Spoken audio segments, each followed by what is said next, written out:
Hey friends, what's poppin'? Welcome back to Football Therapy with me, your host Jan. I hope you're doing well, mate. Genuinely really do hope that. And welcome to, no, not Chelsea news, an opinion piece, a talking point. Kind of Chelsea news, because the main thing regarding Chelsea news is, of course, the manager, Mauricio Pochettino. Conor Gallagher bailed him out last night, getting a stoppage time winner against the old arch-enemy Leeds United, seeing us qualify for the quarter-finals, which of course we will be hosting Leicester City, another championship side. Pochettino afterwards said something like, "We're doing a really good job these last few weeks," and many Chelsea fans are upset with him. In fact, I did a sort of mood test across social media, which is something I generally try not to do, and most people, it would seem, would like the manager to leave Chelsea. So we're going to talk about that today, theorise, could it happen, what would happen, who would come in, what would the alternative be, and the general sporting and financial ramifications of a new appointment. I'm going to try and be balanced, hopefully insightful, and hopefully entertaining, so I want to thank you for joining me. If you do want to support the content, you're welcome to, simply by liking and subscribing. Road to 200,000 subscribers, of course,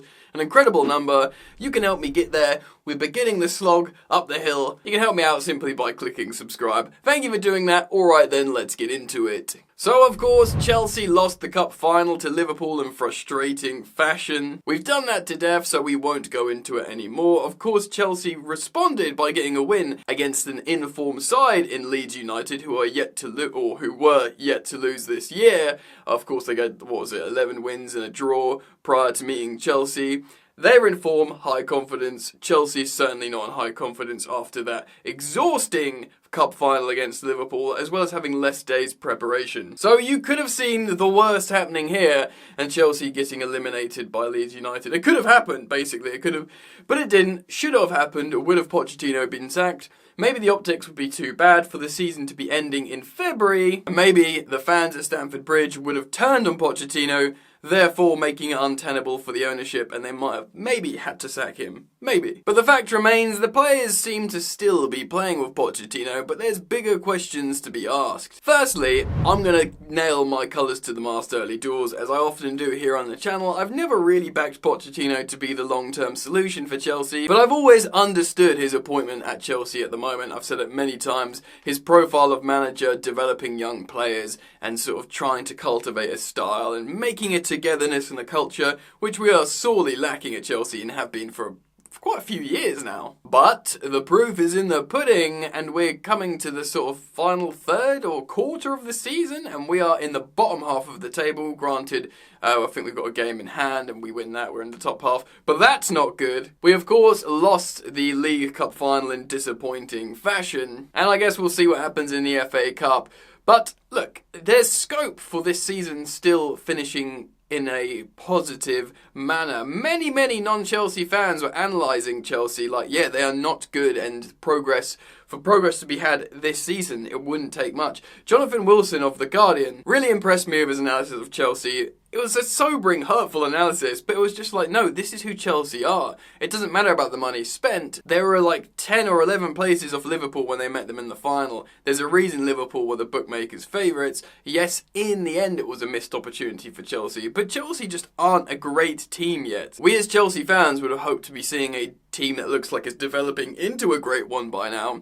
And we've had moments, but ultimately it's really frustrating. Now, Pochettino will have frustrated some Chelsea fans, saying in the last few weeks we were doing a really good job. I mean, we beat a few teams, we drew away at the Etihad, and for a large portion of the cup final we were in it against the favourites Liverpool. And then of course we've advanced against Leeds into the next round of the FA Cup. So on paper, the results are totally fine, and you can understand why he's saying that. Chelsea believe as well, behind closed doors, using their analytical data model, that Chelsea aren't actually a bad side and we should be further up the Premier League table, but fans don't really want to hear that. I understand why he says, oh, the last few weeks was doing a good job. What do you want him to say? He's got a young side that are mentally fragile. You don't want to say like, oh, these lot are terrible, we're really underperforming. I'm not sure strategically, for him as a manager, that's the best thing he can do to try and put his team into a better position. You know, I kind of get it. Look, guys, I'm not a Pochettino apologist. I'm not looking at what's happening at Chelsea and going, yeah, this is good, this is great. But I do have some sympathy for him in what's been just an absolutely mental project job this last year. I think, can he have done better? Yeah, a lot better. Has he frustrated me at times? Yes, a lot. Do I think sacking him right now is the right thing to do for Chelsea? Probably not. Firstly, where's your alternative, you know? There isn't one. We saw what a Vibes interim coach can do last season in Frank Lampard, and it wasn't much. You know, you might have your own opinion on Lampard's managerial capacity, but yeah, it wasn't a mood lifter like it was supposed to be. I don't think Chelsea are going to sack Pochettino mid-season. They think it's probably a bad look, the optics aren't great, they've already done it last season, and come the summer, Poch will only have 12 months left on his deal. I mean, generally it will be an expensive thing to dismiss him this season, only a few months into his job as well. To do what? To bring in an interim, pay them, or to make a permanent appointment mid or towards the end of the season? Is it even possible for Chelsea to have an expensive sacking and rehiring right now, considering how Chelsea have been walking that financial fair play tightrope in both Europe and domestically for a while now? The truth is, Badadek Barley sees Pochettino as his guy, the one that he hired, that he was sort of backing. They spent months interviewing him because they wanted to be sure he was the right candidate to lead their long-term project, which at the time they were convinced of, and probably, apart from the results on the pitch right now, they probably remain confident he is the right kind of profile to lead this long-term project. But ultimately, and yes, it's just a results business, isn't it? Now, I want to be fair to the long-term project and the ideas, but I also have to speak as a Chelsea fan. I am concerned that we are being conditioned. A little bit I understand, but we are being conditioned to lower our expectations as a club. Pochettino said a few times, yeah, this is not the Chelsea of old anymore. That's not quite what you were saying when you were hired, mate. I do understand you've been given a really, really tough transitional team, and you don't have these like foundational pillars of a golden generation that carried on the culture. So in that sense, yes, it's not the same Chelsea anymore. And also, we have to be very mindful Pochettino is speaking not in his first language as well as, you know, emotionally after games and stuff. But that aside, I am worried a little bit about the Chelsea model, how they can look at Chelsea as a business financially, what's required of them. Because we know from looking at Spurs and Manchester United, like look at Spurs. Spurs don't win trophies, they just don't. And they make the most money in London, more than Chelsea and more than Arsenal now. That's what worries me a little bit. Their model is just not dependent on being that good on the pitch. Being in the Champions League's good, or Europe's good, but yeah, provided they're like doing all their other stuff as a brand, they're making loads of money, you know, they don't care about the FA Cup and the League Cup just doesn't do anything anymore, you know, financially. Obviously it qualifies you for Europe. I have spoken a little bit previously about how being in Europe can help you financially, not because of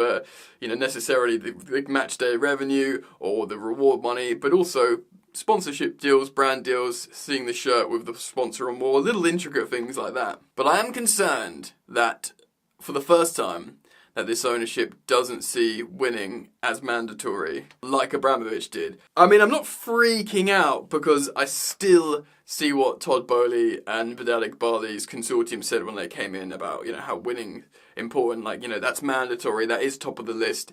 And if we do use as an example the Dodgers, who are a winning machine, an MLB, I think they're like the Man City of baseball, not that I watch baseball, then you think, okay, they do see winning as important, and the brand will be devalued if you stop winning. They bought Chelsea they probably got quite a good deal in the end, but they still spent billions of pounds on the institution of Chelsea because Chelsea is valued that high. Why, guys? Because Chelsea won. Granted, you can become a big institution, have generations of fans, keep supporting them, and still make money and not win, a la Man United. Man United make crazy money still because they're, you know, remain the biggest club in England. But Chelsea aren't the biggest club in England. There's an argument they're the biggest club in London because of their European pedigree. But how long can you cling on to that for in terms of brand and marketability? You need to win. Now, although I have those concerns that we are being conditioned, that we need to change our expectations, I do think that the plan is still to win, and that is their priority. Because of the investment in the team's infrastructure. You know, overpaying on a lot of players, I think we'd all agree. But they're showing the desire to bring in the talent to perform at a high level. I mean, that is undeniable. We've broken countless records in the transfer window. They didn't need to do that, the owners, you know. They could have spent half as much and the Chelsea fans wouldn't have an issue. They'd be fine with the transfer spend. Literally. So there is an indication there that they're willing to, you know, put the money where the mouth is and try and win. But we're not winning. I wanted to talk about it because I understand why Chelsea fans are upset and want Pochettino out. I do. I just really am interested in their alternatives. The ones that are getting really emotional that want him like sacked today. I'd be really interested in hearing what they think we should do. Again, I'm really mindful if we could afford to sack another manager mid-season and appoint someone else or pay someone else. But this really expensively assembled, young and psychologically vulnerable Chelsea squad, how are they going to feel with just more hirings and firings? Just again, like Enzo and Mudryk and, you know, these guys have seen so many different managers already. Again, I don't think Pochettino's going to win us a Premier League. It would be great if he did. I've got nothing against him personally. If he can win Chelsea a Premier League and become a great long-term manager for me, great. I can't really see it. I do understand how it takes a long time to get things settled. You know, you can say Klopp at Liverpool, but the talent was nowhere near what he's got at Chelsea now in terms of when he's arrived. Yes, Guardiola underperformed in his first season considering how the infrastructure was set up and the senior talent he had available to him, you know, Company, Aguero, he had KDB, he had all sorts of great players there. And Chelsea just don't have that, we're not settled. I just don't think anyone can do anything better. I think you have to analyse Pochettino in the summer, his entire season, top to bottom, the data, the mood around the players, you know, the general performance in every facet of the club, and go from there. And even then, who do you get to replace him? Who's going to want to pick up this job that has this project linked to it? It's not, oh, you got these players, see what you can do. No, if you manage Chelsea right now, bro, this is the thing. This is the big thing. Because this is what Potter was theoretically prepared to do, but, you know, he wasn't good enough as a Chelsea manager to perform. And this is what Tuchel was not prepared to do as a manager. Do you know what I mean? But Pochettino is, which is adopt this big network of young players that are going to get loaned out. You're going to work with sporting directors. There's loads of new hires around the club. You've got to work with all these guys. You've got to be in constant communication with the ownership as well. A lot of managers simply are not interested in that. So that's what makes it tough. Now, many of you will recoil at that, going, why are we doing that? Why can't we be Chelsea of old? You can answer those questions, but it's not happening. This Chelsea are trying to emulate the Man City model. They want the City Football Group, loads of clubs. You know, they want loads of people working in the infrastructure. That's what they want to do. It's not going to be Roman Abramovich and vibes anymore. It just isn't. So you got to get on board with what's happening. And because they're doing that, they need to get an appropriate figurehead that they feel is going to work with them in their project. That will serve Chelsea long term. So you can say your Hansi Flicks, your Xabi Alonso's, who, by the way, he'd never come to Chelsea anyway, so I don't know why people are saying him. Maybe Ruben Amorim, we spoke about him recently, but is he going to want to do this? You know, Liverpool are looking at him as well, other clubs are looking at him. Chelsea aren't an attractive job right now for that. So, look, man, I feel pretty despondent, but if Chelsea settle down, you know, players I mean, yesterday was a good result. You know, I did a complete breakdown. Go watch it. It's the previous upload. You know, we scored a last-minute winner. It is Leeds. They're in form. We got an assist from both Caicedo and Enzo in the midfield, which was great. You know, Sterling got a goal contribution again. Hopefully that will raise his value and we can flog him in the summer. Mudryk playing in the number 10 looked alright, didn't he? It's okay. Who knows? Maybe we even win the FA Cup this season and it will have to be seen as a great season.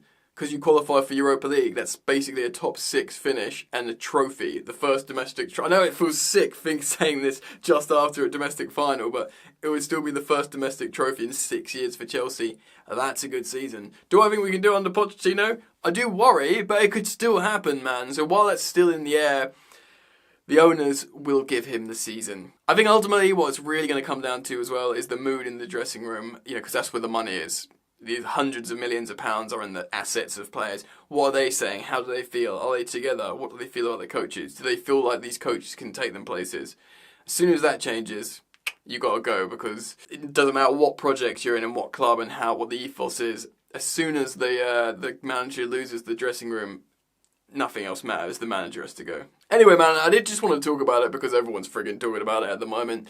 And just say, look, I'm not in love with Pochettino. I haven't been since we hired him. I've always maintained my position on that. But I'm trying to be realistic and looking at the whole game here, seeing what we can and cannot do. So let me know what you think. Please comment down below. I'll be very keen to learn your thoughts, feelings, and opinions on the matter.